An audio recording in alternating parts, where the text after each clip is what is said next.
Hi everybody, Russ and my Hammers 11. Hope you're safe and well. I just realised I'm still in my Christmas jumper. Apologies. We are at Christmas. This is not going to age very well now, is it? Thinking about it, people are going to look at it in January and go, "What the hell is he wearing?" Hope you're all safe and well. From your channel, please consider subscribing, hitting the bell icon so you're made aware every time there's new content. On as always, I'd like to thank our channel sponsors, Untuck It. Today's guest, lifelong fan, is Chris Beard. Hi, Chris. How are you, man? Yeah, not too bad, not too bad. I'm just pleased to, hopefully it's acceptable for a man in his 50s to wear a football shirt in his own house. So, no, all good. Strange times, but as we said earlier, what can you do? Yeah. Nothing you can do apart from sit around in your football shirt. And exactly. And you're right. And it's not like you can go anywhere. No. Apart from what Sainsbury's is a day out now, isn't it? Or, you get all dressed up. You get all dressed up, and it's like when you think, "Oh, what's ready today? Well, I'm going to go to the shops." Okay, you're going to the shops. Well, that's your day planned out. Yeah, I know. My wife was up at 6:30 today to get to Marks's. Well, see, Marks's. So we're doing all right. You see, Marks's to get the Christmas shopping, and she woke up on 6:30. What the hell are you doing, woman? But apparently they were queuing around the block, because obviously all the borders are shut now. They're closing all the borders, there's going to be no French, there'll be no brie, there'll be no camembert coming in. So you'll have to have Somerset brie instead or something. Exactly, yeah. Can they call it Somerset brie? Is it it's probably one of those ones that isn't. It's like it's like cheddar gorge cheddar can only come from cheddar gorge, can't it? And so melt Mowbray pies, but that's the thing, it's not just the stuff coming in, but the stuff going out. We're going to be eating pies till God knows when now, and Yorkshire pasta, Cornish pasties and stuff like that. But as you said, there's nothing you can do about it. You just got to sit down and eat mince pies, really, isn't it? Exactly. I've had a few too many of those already, unfortunately. But, my lockdown pod was not what it was intended to be in March, but hey ho. And obviously West Ham are keeping us entertained, aren't they? Well, we'll see how we feel about that after tonight. But away is it Chelsea? But they're doing all right at the moment, which makes a nice change. It does. It makes a change. Thinking when every team comes up, it was like I was thinking about it today actually. Someone asked me what my prediction was, and I was not going to reveal it because this will go out after the Chelsea game. And then I'll say what a genius I am on Twitter. But anyway, and it's just there's not many times in my West Ham fan career where going to Chelsea isn't necessarily us going to a big club. We're very, very close in league stature to them at the moment. That's weird. That's weird for me. Rather than feel like, oh, we got Chelsea this week. Like it's, we're so humble. We're going to Chelsea, but at the moment, this team, anyone I fancy us against anyone on their day. To be honest, and that's a really nice thing to be able to think of. It's nice, not necessarily. It's nice being on the first page of the league table. Not having to scroll down. Mostly territory. Exactly. It's like those guys on Arsenal fan TV, and they're like moaning their 15th. God, what we wouldn't been to 15th last season. Do you know what I mean? It's like count your blessings, guys. But could be worse. We could have Aladici as our manager. So, although to be fair to Big Sam, he did a job, didn't he? He did a job, and he got us up. And so, to be fair to him, that's probably the last time I think, until the current regime of manager, that there was a system, a plan. Do you know what I mean? It seems like God bless him, Slav and Pellegrini. It was a little bit more like there was no structure. It was like all of this, but we'll change the formations. We'll do this. We'll play this time and then change it for this. Where like Sam had like a blueprint to get us into the Premier League, and it worked. And Moyes now twice put this plan into action. This originally 3-5-2, but now he's obviously. But there seems to be something being built. There seems to be like a project being built. The people he's bringing in, the backroom staff, the players rather he's bringing in, and that's quite nice. It's quite encouraging. Even before Big Sam, probably the last one was. I mean, I can't even think of one. I mean, even thinking the Redknapp era was a bit chaotic. There was no, I wouldn't say there was a system in play, was it? It was like, just swap people one aging left back for another. How many players can I sign? Exactly, yeah. So it's a bit weird, but long may it continue. And as I said, if it not, I mean, funny, but, technically it could be by Christmas we could be on the verge of safety. So, well, it's funny you say that. It's strange, isn't it, how we've had two managers who did really well with good players, like Pellegrini and Avram Grant. At the top of the league, and did Avram Grant win? He won the Premier League. Yeah, or he won, or definitely Champions League. I think he might have won. Champions League, and Pellegrini wins it with City. Yeah, comes to a club with maybe a lesser quality of player, maybe doesn't have the money behind them, and struggles, and it's really strange. But I agree. I mean, that's why I'd like to see Guardiola or a Klopp at a lower club to see how well they do. Yeah. But they're not stupid. No. Managers aren't stupid. The top managers would only go to top teams who've got money, Exactly. Best manager in the world, but he's got 500 million to spend. Yeah, and, I could probably be the best manager in the world with 500 million. It's not like, it's not. I don't want to belittle them, because I think they are fantastic managers. And to be honest, Klopp is one of the ones who I always admire, because he is probably, bar Mr. Moyes, he's the only manager I remember seeing during the teams warming up to be on the pitch. So he will literally be on the pitch, Klopp, and he always stands that centre spot and just watches. He always used to just watch West Ham warming up, and it's such a simple thing to do. Yeah. But because you could see if someone's like favouring their leg, or if someone's not on it, or if someone looks really, really on their game, even in the past, when the people are warming up, and obviously can relay that back. And Moyes doesn't look at the opposition; he's too busy, doing the training. But stuff like that, is simple little things, make a big difference. And he's the only one I've seen who's done that. And yeah, you're right. They couldn't. Yeah, they're the best manager in the world, but they got 500 million. If you can go and spend how much they spent on Van Dijk and Salah and Mane, it's not surprising. Really, you think of the teams. But having said that, though, there have been managers as well who've done really well without the money, and as soon as they've gone somewhere with money, it's been a disaster. Well, I mean, to respect Mr. Moyes, really, wasn't it? Everton, he had a shoestring, really, and got them, into Europe and stuff, and then went to Man United, and I mean, he was on hide to nothing really, because the squad was completely aging and hasn't been reinvested for years, but didn't really do it, did he? And so, and it's strange when you look at them. I mean, you look at someone like Ancelotti. He obviously moved, from Italy, came into Everton, spent a lot of money. They're like fourth or fifth now. Doing all right. And so, it'd be interesting to see someone like the Southampton manager with a bit of money behind him, because he's incredible. And Southampton are a greatly run club, fantastic infrastructure and stuff. And it's interesting. Although I did notice today that we're 10th. Oh, Moyes out. We're 10th at the moment. That's a bit of a drop, isn't it?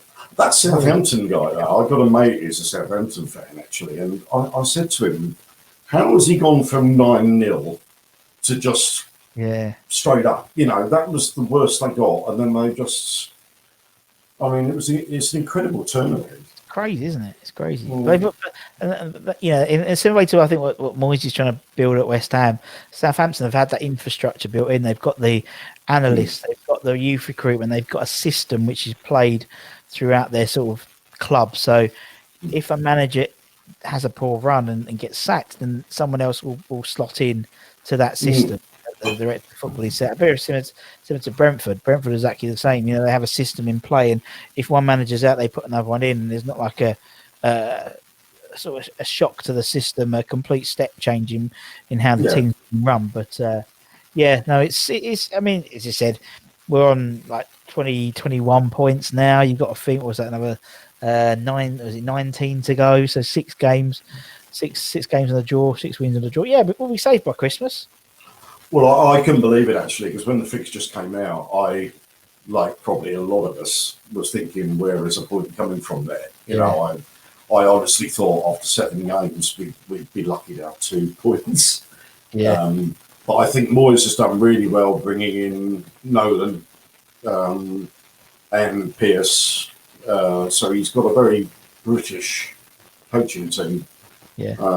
And Kevin Nolan, since he's come in, I think he's obviously made an impact. Yeah, totally. Because defensively, we look a lot better. I mean, it was a bit Keystone Cops at times last year. Yeah. But Bonner this season is just, he's a changed player. I mean, he's always been a good defender, but he's gone up a level this year. Oh, he has, and he's just this like, I don't know how to describe it. As you said, he's always been good, but he's just, this last year particularly, and this year now, he's just like gone up a level, you know. And it's lovely to see, because he is a good player. You know, there's a good player in there, and Moyes does have this, like, I put a verb to Moyesify. You know, he has Moyesified lots of players. Not just one, even on his first stint. You know, Arnautovic, classic example. Yeah. You know, he was sort of relatively floundering as a right winger under Bilic, and not really doing much. Not really. Obviously, he's £20 million like price tag, whatever it was. Moyes came in and was just like, you know, put him up front. Same as he's done with Antonio. Same as he's done with Cresswell, Fornals. Yeah. You know, he's not. He's a clever man. He's a clever man. He's our Moisey, and the people around him. As you said, Kevin Nolan. You know, the effect he's making in terms. And what I like about us now is we've got a bit of grit about us now. It's not like, you know, with Souček and Rice in the centres. You know, they're two. They be about them two. Corners. We've got an aerial threat all the time. We always look like we never look like we're beaten at the moment, which is a great mentality to have. People, you know, where before some players would be criticised for not necessarily playing, you know, 100%, playing for the shirt. I don't think you can say that with not many people in our squad now. They all seem to put a shift in. They might not, you know, be technically very good or whatever, but they're having a go for most of them. And it would, I mean, I would, God, fucking on the touchline, you turn around, you got Moyes shouting here, Alan Irvine, you got bloody Kevin Nolan, Stuart Pearce. You're not going to go in half time and not put a shift in, because you'd have got absolutely rinsed by them. But yeah, long may it continue, man. Long may it continue. I mean, like you say, I mean, Cresswell, I've always liked Cresswell, but he was struggling in a back four last year, and he's been reinvented in a 3 Kufal, £5 million quid. I mean, what a signing. And I don't think Moyes has made a bad signing yet, whereas the Pellegrini era was scattergun approach. I mean, Simon Zaza, you know, there was no thought behind it, was there, you know, in that time? Although Zaza was it Bilic? Was it Bilic's second season he came in? Whereas Kufal, Souček hardly cost much, but they've done a fantastic job. And I've just got fingers crossed in January we keep Souček and Rice, because losing one would be bad, but to lose both would be a disaster. Yeah, I think the fact that the team are performing well plays into our advantage, keeping them. I think personally, I mean, I've likened it to a bad relationship, where you sort of like, you know, you wait to the next event. So it's like, you know, wait for Christmas. When Christmas is over, if it's still together, we'll wait till after Valentine's Day. And it's like, you know, then we'll wait to the summer holiday, wait to Easter, wait to summer holiday. Like summer, it's like transfer windows. You know, we'll wait till this January. After January, we can relax a little bit, and then come summer, you know, I think it's going to be like that for the next couple of years. I reckon at least another 18 months. I think that will. But the fact that the team are doing well means that likelihood of them leaving is less and less. And you know, if the right players are coming in and stuff like that, then I mean, I'm a firm believer that Mr. Rice is an extremely astute person, Yeah, and he knows how the fans feel about Mark Noble. And when Mark plays as a 6, we put him down as a 7, and he could be one of them players who, be a massive fish in a very small pond at West Ham. absolutely.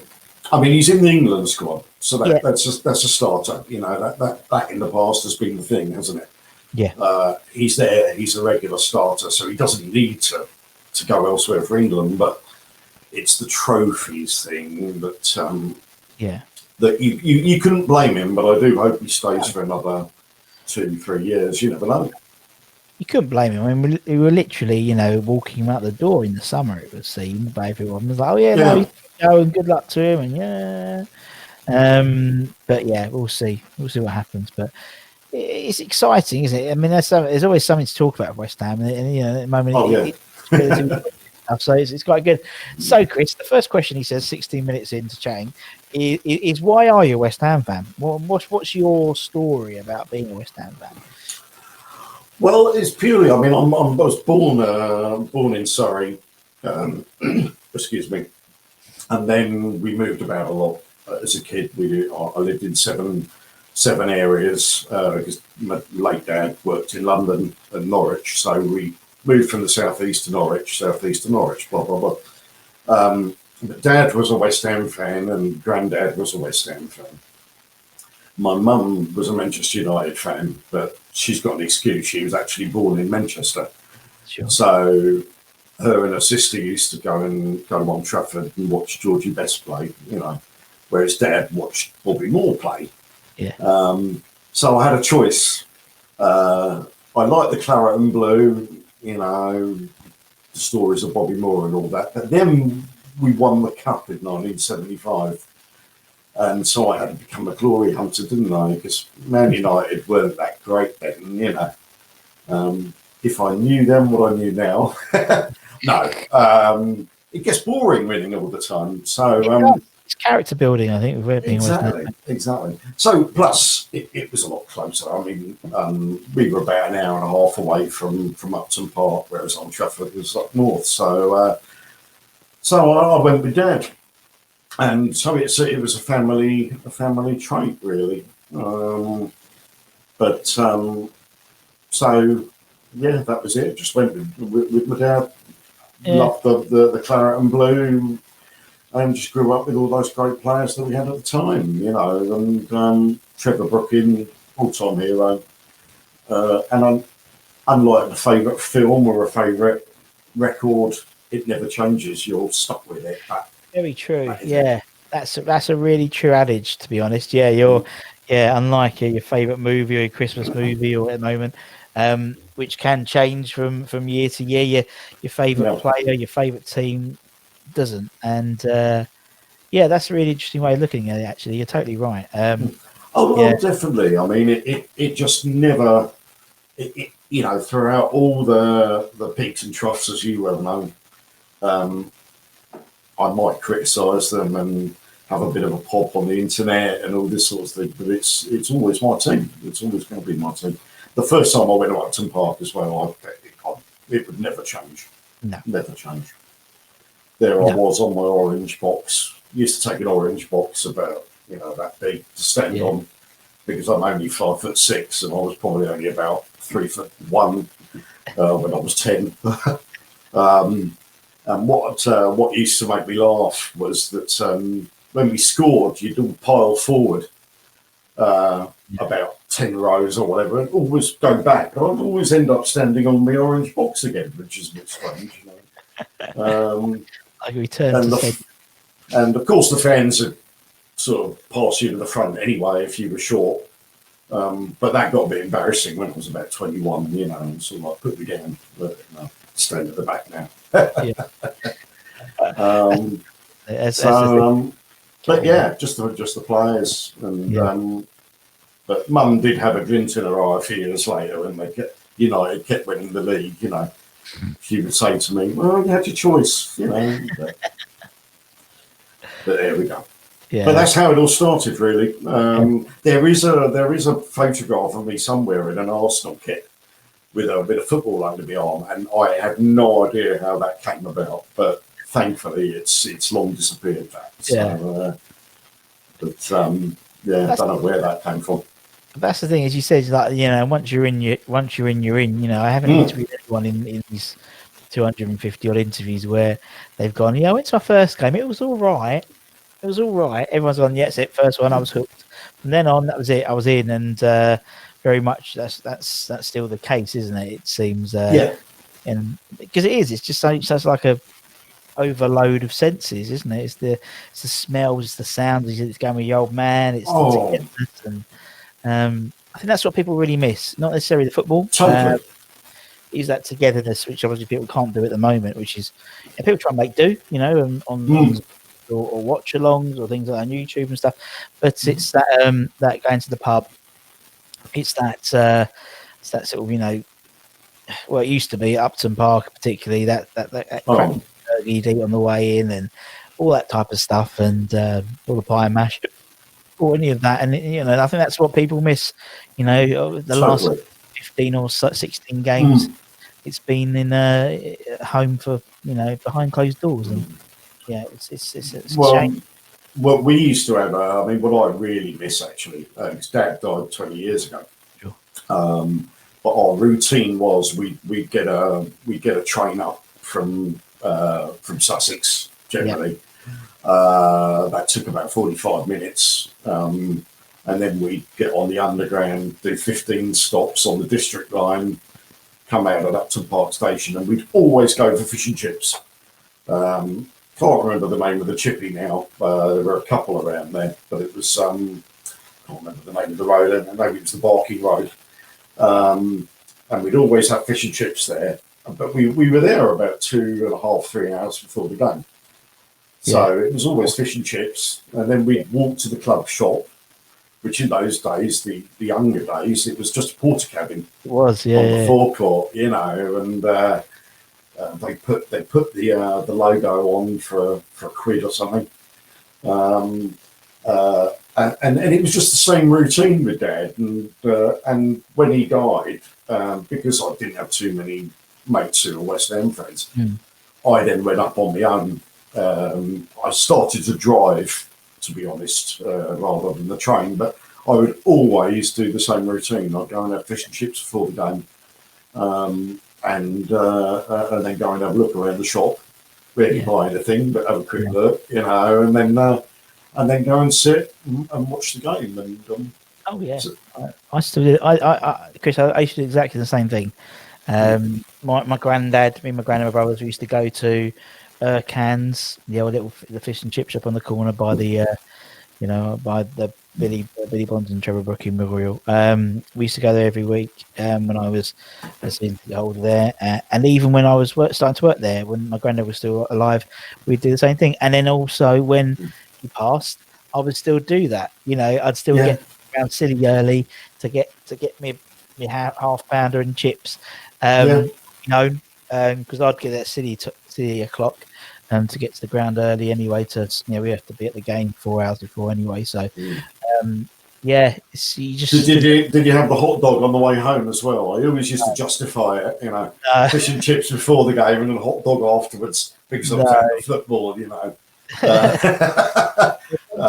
Sometimes I get two bags of sweets for £1 if I was feeling a bit fruity on the way home if we'd won a game. But no, not a hot dog, not a cheap hot dog on the way home, so half price. But no, it's funny how things like that just pop into your memory, isn't it? It's like the other day, I walked past a fish and chip shop when you could go outside, and it smelt like that cheap burger smell, and it just took straight back to Upton Park, and my granddad. It's fun, isn't it? Just like how things can trigger off a memory by smell or someone saying something in a certain phrase. It's like I heard someone say the other day. Someone asked me what the time was, and I went, "Oh, it's 5:20 to 10." And I've never said that, never in my life. My granny used to always say that. It was almost like he was like saying, "I'm still here, I'm still around." Yeah, 5:20 between 25 to 10. Yeah, I did. Yeah. 5:20 to 10. So random, isn't it? Things like that happen. But no, it's and that's what it's about. That's what I think West Ham, why it's such an unusual place. It's all about, the fans are it's all about the community, the familyness, as you said, tradition. And I think that's why people who aren't West Ham fans watch this channel as well, because we are a unique, as you said, been a lot of thick and thin, mainly thin, not thick. But we still have this incredible passion, loyalty for our team. And it's a global loyalty and passion. We're a little funny little club in East London, but we've got fans, all over the world I've interviewed, and it puts into perspective, how big our fan base is, how big we are as a club. I think sometimes we forget that. I think sometimes we compare ourselves to the likes of Man United and stuff like that, who have, as you said, won lots of things. We haven't won fuck all, but we've still got a huge global fan base. We are a big club. We just don't. We still have this little club mentality in our head, and yeah. I mean, it was the fans for me as well. To be fair, because when me and my dad were going, we generally be in the North Bank, standing, and I can always remember the peanut setup. Peanuts, and somebody at the back would want some peanuts, throw a pan coin or something, or whatever. He'd catch it, he'd throw the peanuts to him, and he'd catch it about 30 yards away, and but when I started going on my own, I got a bit lazy and I went in the West End to sit. And I would always, I've always done this. It's a bit embarrassing, really, but whether I go to a football match or a cinema or a theatre, if I book online, I try to get a seat at the end of a row, just in case. If I go to the loo, I'm not going to upset anybody, So I always did that. But the people would chat to you. You'd get there early, and unlike a cinema, at West Ham, you'd have a chat with the guy next to you, even though you'd probably never met him in your life. But then the next time you'd go, you'd be sitting in a similar area, and you'd recognise the guy you were next to last time, and you'd stop on the steps and have a chat with the guy, and people would talk and chat. There was none of this just sitting there, nobody chatting, and it was lovely. They were very welcoming, and that they always used to say to me, "Well, why aren't you a Brighton fan?" Because I'm not too far from Brighton. And I said, because I'm a West Ham fan. I've always been a West Ham fan. So, but as you said, it's that sort of togetherness, isn't it? And you've always had that. So, it's probably a lot easier to get to Brighton, but no, you didn't, because you're a West Ham fan, and I think that's what people. A lot of people could have done a lot easier. There's a lot of people. The Transpennine hammers and the Jockney irons, and as well as the guys in bloody America and Hong Kong and Japan, but they stick to that club, and they might not have any geographical reason to stick to that club, but it's just grabbed them at an early age, or even at a late age for some people. They come into the game quite late, and that's it. It's just pulled them in, and it's a bizarre thing when you think about it in retrospect. Why someone is always a fan, and because it's not the most glamorous thing to be, but no, it's great. The only problem I had was when I got a train up to West Ham Brighton games at Upton Park, because I had to go on the train with all the Brighton fans. Funny story about that, actually. I don't even remember we beat Brighton 6-0 at Upton Park back in, was it 2011, 2012? Can't remember. And just before the game, I'd never done this, and I haven't done it since, but they used to have a little betting shop in Upton Park up the stairs. You'd have your workout going up at the top of the West End. And then there was a little betting shop, and I thought, I'm going to have a little flutter today. So I think I put 15 quid on 5 on 3-0, 5 on 4-0, and 5 on 5-0. And you see what's going, can't you? So 3-0 up. I thought, oh yeah, that's not bad odds. And then they got fourth. I thought, can't remember how much it was, but a couple of £100 or whatever. Then you got a 5-0 with about 5 minutes to go. And I'm thinking in my head, that'll do. It's the only time in my life I didn't want West Ham to score another goal. Exactly, yeah. And then a sixth went in about the 89th minute. I hadn't put any money on that. And the guy next to me, when the game finished, I was about the only one just sitting there. The guy next to me said, "You had a bet on that, haven't you?" I said, "Yeah, 6-0. What could you do?" So I went home. It was about the most depressed I've ever been after a 6-0 West Ham victory. Yeah, exactly. Every cloud, though.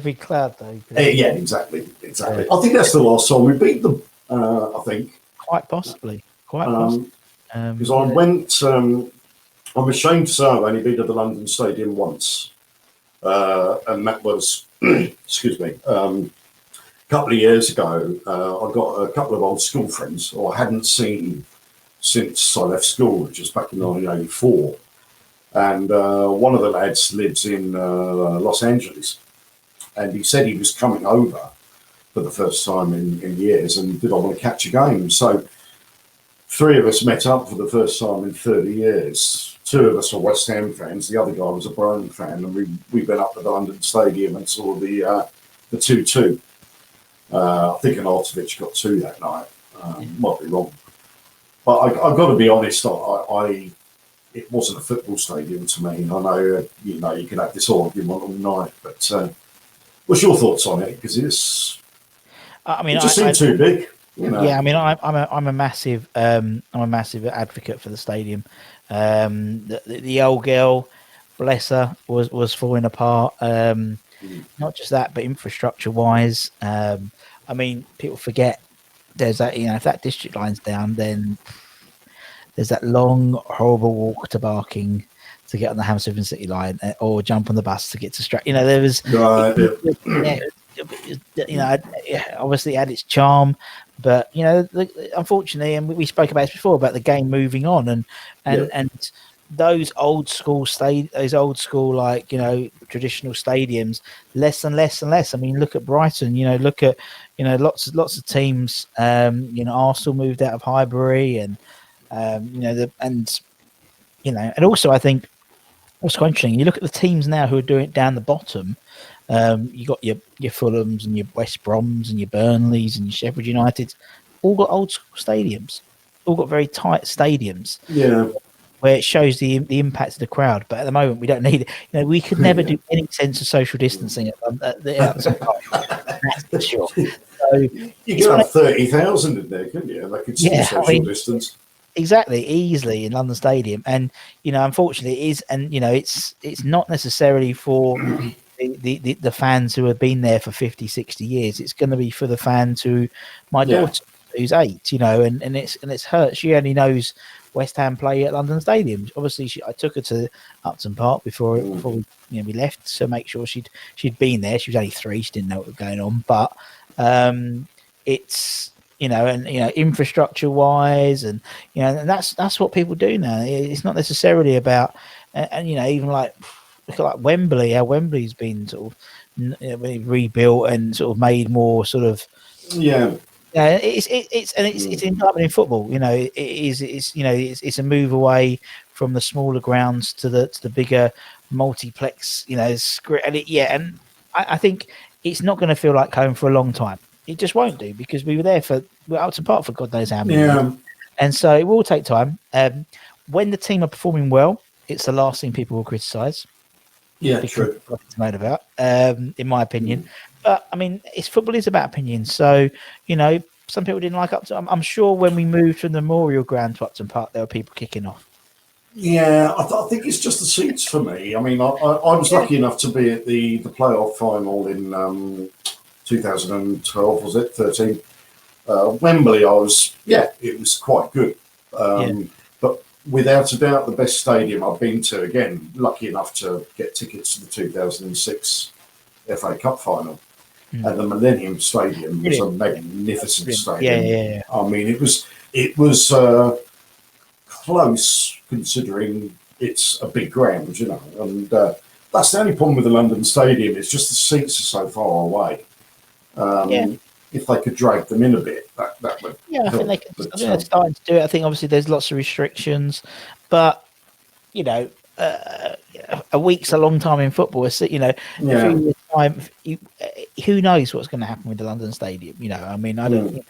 It's losing a lot of money. It is losing a lot of money. So for the corporation in charge of it. So who knows what's going to happen? And then maybe obviously they're hamstrung a little bit by what they can do. It's being like a tenant. If you move into a house, you usually can't redecorate it or put up posters. And if you put up posters, you can't have any blue tack on it, or so it's a little bit like that. But they're I think it's incremental steps. I mean, they've moved. I mean, unfortunately, no one's been in there to see them yet. But they've moved obviously they flattened up the goal areas, the 2 goal ends, so it's not curved. It's flat like a traditional football stadium. That looks really good. And then who knows what's going to happen with the rest of it? But it's I mean, it's one of the things where it's going to take time. It's going to take time. I'm a big fan of it because you're right. It's just when you've been somewhere for so many years, it is a shame. But I moaned about moving up my. We were in Romford. And I moaned about us literally moving the other side of the road to Hornchurch. I was like, I don't want to move, because the reason being was I'd have to get a bus rather than drive or walk to the station. And it's like, well, actually, you're in a better house than you were there. A bigger house, you can do it. So it's like but it does take time. True. And people, I think, people still moan about some of the guys from Emirates. Arsenal still moan about leaving Highbury, particularly even now. But that was years ago. They moved out of the Emirates. They moved to the Emirates, and they still haven't had what they were promised necessarily. So, true. Yeah. Maybe Anyway, I'm being a bit harsh, Russ. Well, it's opinions. Everyone's got opinions, haven't they? And I think that's what makes football really interesting. If everyone felt the same and spoke the same, then it'd be pretty boring, to be honest, wouldn't it? Because everyone would agree with each other. So that's what it's all about. Right. Let's talk about your 11. Right. Yeah. Okay. So, as I said, the only rule we have in play is you have to be alive to have seen them play. But that's the only rule. You can pick whoever you want or whatever criteria, however you want to pick them is all cool. So that's what we'll do. So let me get my pen and paper. Right. Well, I've literally, like you say, I've picked this team on the basis of players I saw at their best and saw them live. I'm leaving out the likes of Rio, Frank, Michael Carrick, Jermaine Defoe, Glenn Johnson and Joe Cole, purely on the basis as I don't think I saw them at their best. I think they sadly moved on elsewhere. I mean, what a team that would have been if we'd kept the ball. So that's the only reason why I'm leaving those guys out, because I'm sure if I'd seen them at their best, they'd probably be in there. I'm going to have John Lyle as manager. I mean, he missed the West Ham for me. He was West Ham manager from when I was 6 years old to when I was 20 years old. So when he was sacked, I was absolutely devastated. But in goal, quite a tough one in a way. Ludo comes a really close second, but for me, it had to be Phil Parks. Yeah, sure. I mean, just a gentle giant between the sticks. Really unlucky that he had Shilton, Clements and Corrigan ahead of him for England. But he did get that one cap. So that's Phil Parks at goal, right back. That's always the way with West Ham, it seems. All the really great West Ham players never play for England at all or much, because they've got another 4 or 5. They're all someone like Michael Carrick. If Michael Carrick, as you said, was born 5 years before, 5 years after, he'd be an England regular. Playing every other game. Because I think it's right what you said as well in terms of your criteria. I like it. Seen playing at their best, because that very rarely happens at West Ham, in particularly modern era, that they play at their best at West Ham. One or two, but not too many. So that's a nice idea. Parks epitomise that really. It's interesting what you say about the international caps, actually, because my team, I did actually add up their caps, and 95 in total for my team. And when you think about the players that I'm going to list, it's ridiculous. I mean, there's players that haven't got an ounce of talent who've probably got 95 caps for England now, Parksy, I mean, he would have had 100 caps if it hadn't been for the other three. And any of those 4 goalkeepers would be our goalkeeper now, I think, without doubt. So So Parksy in goal, Ray Stewart at right back. I mean, I couldn't really think of anybody else, to be honest. Play right back or centre back, absolutely solid as a rock. Yeah. Nice guy as well, from what I hear. He just had it. He had it all, and he improved, I think, over the years. He developed into a more technical player. You know, he was as tough as on boots originally, but he became a good passer of the ball and crosser of the ball and everything as he was at the club so long. He's a legend, and He is. Yeah, total legend. So Ray Stewart. Moving on a left back. I saw Frank Lampard play, Frank Lampard Senior, and he was a good player. And he made himself a good player as well. You know, I read all the books and heard all the interviews, how he didn't have the speed and what have you, but he practiced and practiced and practiced. But I've got to go for Julian Dix as a left back. I met Julian as well. They have these evening with, don't they? I was lucky enough to go to an evening with Frank McAvenny and Julian Dix, and Julian was absolutely fantastic. I mean, really nice fella, and what a player. I mean, left foot like a wand. He could do everything really. Pass, shoot, header. I mean, that game against Tottenham when it was blowing a gale, I think it was it John Hartson's first game? Yeah. Dixie was just brilliant. And I'll always remember his penalty against Peter Schmeichel, which just, I think Schmeichel tried to get out of the way, actually. No one twats it anymore, though, do they? Like, I mean, you did that with Tonka as well. You know, no one just twats it. You know, as hard as possible. They all try and be too clever with penalties, and it's one thing again in the modern day. I think people try and be too clever sometimes. Just put your foot through it. Put your foot through it. Yeah, I mean, if you don't know, well, funny enough, I didn't go to too many West Ham games over the years because I played Saturdays. Well, I wasn't very good, but I would always play. And I used to take the penalties, and I always used to take Julian Dix's way of taking them is if you don't know where it's going, the keeper's got no chance. Exactly. So, but who would you take the penalties? Get to take the penalties between Stuart and Dixie. I mean, interesting, wouldn't it? Let them fight over it, like Frank and Paolo. So yeah, Dixie at left back, and then centre backs. This was quite tough. Again, you know, if I'd seen Rio at his peak, he'd probably have been in there without a doubt. But I'm going for a pairing, and it's Alvin and Tony Gale. Sure, Tony Gale will probably be happy to hear that because he likes to be manager, coach, for a dictator. Again, I haven't met Alvin, but I've met Tony Gale at that evening. He was the compier for the evening.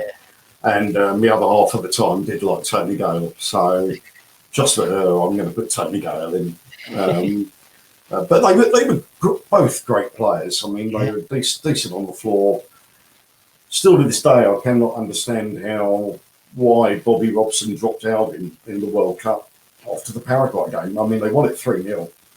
Yeah. And then he dropped him for the Argentina game. It just doesn't make any sense to me. No. And I think they should have played them as a pair, like they did with, I think, Russell Osman and Terry Butcher. Yeah. They played for England as a pair, and I think those two should have been given a chance. So, True. Which next? Where do you want to go next? You go for the team as you got written down there, Chris. Left midfield. Got the Alan Devonshire. Everybody says that. Sure. As good as I ever saw. I mean, I was lucky enough to be at the Chelsea game. Funny enough, where we won 4-0. Everybody says that. But my dad got, I don't know how he did it, but he got VIP tickets for that game. So we were sitting with the Chelsea fans after a meal with the likes of John Cleese. We were in with the Chelsea pensioners. So we were trying to keep quiet as each goal went in. But Alan Devonshire that day on that pitch just was unreal. he came off with a white kit. I think a couple of them have told you that, but he didn't have any mud on him, you know. I'd love to have seen him get more caps for England, but he had that horrific injury, and he was still brilliant when he came back. So, totally. So without a doubt, Devitt left midfield and right midfield. I'm a real difficult one here. I'd made my mind up the other day with the player I'm picking, but then I saw a YouTube video about Trevor Sinclair the other night, and I didn't realise he scored so many goals for us. And they were good goals as well. I mean, these aren't tap-ins. They were super goals. But I'm going to go for Mark Ward, purely because I don't think I saw Trevor play live. I think he was injured when I saw the games with that team. And Mark Ward, that one season, 85-86, was just brilliant. Sure. He had absolutely everything. And being short myself, you know, to see a short guy stick up with the bullies was really nice to see. So I'm going to go for it with Wardy. Central midfield, first guy in there, Billy Bonds. Can't put him at you could put him at centre back with Alvin. You could put him at right back, but central midfield. He was how that guy never got a cap. I mean, when you see some of the players that have had caps now and since, I mean, it's crazy, isn't it? It's just shocking. Give them out now, really. It seems they give them out to players who have like 2 or 3 good games, and they give out, you know, a complimentary England cap, and it's like you look at someone like Bonzo, and it's like, especially when you look at how many caps someone like Emlyn Hughes got, and it's like, come on, you know. I know. Well, you look at Peter Reid, for instance. Yeah. Now, Peter Reid was a great player. Don't get me wrong. But I think if you compared the two, Bonzo had more to him. Yeah. Peter Reid was quite slow. But Bonzo he was as good as somebody like Peter Reid. So, really surprising. Maybe if Ron Green would have been manager a few years before. You never know, but what a career. Really nice guy as well, apparently, and he's just an absolute legend. And then probably my favourite player of all time next to Trevor Brooking. Just absolutely sublime. I mean, I was lucky enough to meet Trevor a couple of times, and you couldn't wish for a nicer guy. No. He's an absolute gentleman. The biggest, and you could see this on YouTube when you watch him, Trevor's best goals or whatever. He did biggest compliment I can give him is that he did the same thing all the time. So people obviously knew what he was going to do, but they couldn't stop him. No. I mean, it was the way that a throw-in would be taken, and he'd let the ball just run past his body. But the guy who was marking him was still standing where he was a minute ago. But amazing goal and in the cup final as well. So it's got to be Trevor. So Bonzo and Trevor in the middle. Can I have a sub, Russ? I can give you a sub if you want a sub. Thank you. My first centre forward, again, he's a hero of mine. I was lucky enough about 10 years ago, for about 4 years, there used to be I don't think we can name company names on in public, but there was a company that used to do football matches at Upton Park. Oh, yeah. And one of the internet groups of Hammers put together a team. We'd never met each other, and we all turned up and we played. And it was Frank McAvenny's tournament. And I did the same tournament for about 4 years in a row. And Frank is such a genuine guy. I'm a bit deaf, so at times I need subtitles with him, but he's such a genuine guy. And my claim to fame, apart from scoring at Upton Park, which was an absolute delight for me, was marking Frank at a corner in one of those games. And I'm 5'5". He's one of the best strikers that's ever lived, and I got no chance at that point. I think he headed it straight in. I didn't even move. So, he's just a lovely fella. And that season, he was just unplayable. He was brilliant. Yeah. Another centre forward just is Paolo Di Canio. And my sub is going to be Tony Cottee. And I really couldn't decide between them. And the reason why I've gone for Paolo is that you'll obviously remember the classic goal against Wimbledon. Yeah. The volley. And a week before that, my father had passed away suddenly. So that week, obviously, grief doesn't let you feel like doing much. No, of course. And just before that game, I can remember my other half at the time said, watch the football this afternoon, do something. And it was that Wimbledon game. And when he scored that, briefly, the smile came back. And it's incredible how football has that ability. It is, yeah. It is.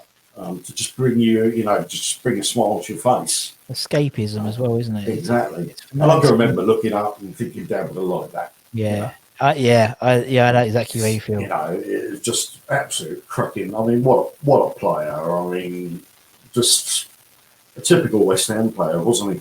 I mean, you must have seen him live plenty of times. Those times, yeah. He was well, he was an entertainer. It was the purest sense of a football player. We don't go to football to win the game. We go to football to be entertained. Pretty much say for West Ham, you've got no chance of winning nothing. But so for Paolo, he just brought that entertainment value. That's, to be honest, I think we until recently we were lacking. We wouldn't you wouldn't look forward to going to watch football. It was a bit of a chore last few years, I think it's fair to say. But that era, with the Di Canio era, that Redknapp era, you would literally turn up every Saturday, and not know what's going to happen. Yeah, no idea. And that's what was so fascinating about that time. And Paolo was the sort of the spearhead of that era, because it all stemmed from him. If he was up for a good day, you're up for a good day. But if he was going to have a tantrum day, you were going to get a different side of him. And it was entertaining. Yeah, it was a bugger. People didn't travel up north of Watford Gap, but he was a West Ham player. He was a typical West Ham player, flamboyant, passionate. Would have a moan up, and I think that's why people loved him. And I think he loved us, and we loved him. I think we revived his career. We should never have really got him, if he didn't push over a referee. And because of that marriage, us and him, he went from a okay player at Sheffield Wednesday. Yeah. Okay, him and Carbone were okay. They were, a little bit fancy down, a little bit show really. He then became this player that, if you talk about Premier League greats, he's in that list. It is Zola, Bergkamp, Henry, Di Canio, Drogba. He's in that group, and he wouldn't have been in that group if it wasn't for West Ham. I know. I mean, it's incredible as well when you look. He never got a cap. I was shocked when I was looking through the international caps. He never got a full cap for Italy. Yeah. I mean, out of those players, the most caps was Trevor with 47.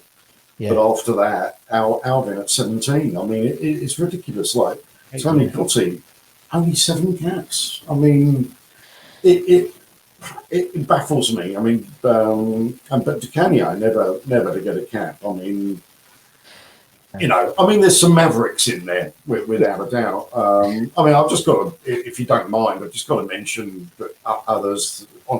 Players like Rob Green, the youngsters I mentioned, and players like Ian Bishop. I mean, I love Ian Bishop, Steve Lomas. People actually forget with the Hearts and Kitson thing. They always get the credit, rightly so, for helping us avoid relegation that year. But people forget that Lomas came at the same time, and made a big difference in the midfield. Mark Noble, Yossi Benayoun, Sinclair, Alan Dickens, Pat Holland, Graham Padden, Dean Ashton. David Cross was a magnificent forward. Yeah, he Absolutely was brilliant. Yeah. Hartson, Goddard, Pop Robson, and Tevez, had his moments. I've just got to say, for absolute ability and on one season, the only reason why Pyatt doesn't get in the team is because of the way he left, really. Yeah. Because he could have been a legend. Yeah, and what's he done since? I mean, I haven't heard, really. Probably playing okay for Marseille, but yeah. I mean, for pure talent, he was fantastic. But, oh yeah, but that's what they do, isn't it? It's he was one of those players that, I mean, you forget how much of an impact he made for such a short amount of time he was at the club. Maybe it was Tevez. It's fucking funny, Tevez. I mean, he didn't really turn up for half a season, really, but made an incredible impact. And I just think, I mean, for me, not Paolo, wrong one. Payet was technically the best player I've ever seen at West Ham from a technical perspective. He did things I've never seen done before. But yeah, he didn't have that passion, and that's why. Payet, Di Canio would always be my favourite player of all time, but Payet was the most technical player, because it's like Di Canio had all the facets to be a West Ham great, in my opinion. Absolutely, and I think you'll find with that 12 as well. They all still hold a passion for the club. I think. You've interviewed quite a lot of them, and they've all got that. Even Paolo, he still loves the club, and that's the reason why I've gone for those guys. They gave me some great memories, and highs and lows. I think that team would probably win the league. Yeah, definitely. I totally agree with that, Chris. You definitely there's lots of in their pomp as well. Those players in their pomp would be hard to beat. But Chris, mate, it's been lovely chatting. And you, Russ, and you. Been lovely chatting. Thank you. Great meeting you. Thank you. Thank you so much for your time as well. And obviously, thanks to everyone who's been listening as well on YouTube or Spotify, whatever. Give it a like, give it a share. And from myself and from Chris, take care, everyone. Stay safe. You on the hammers? Come on, you irons. That's it. Good, mate. Come on, you irons. Have a good Christmas. Very, very soon. Have a lovely Christmas, everyone.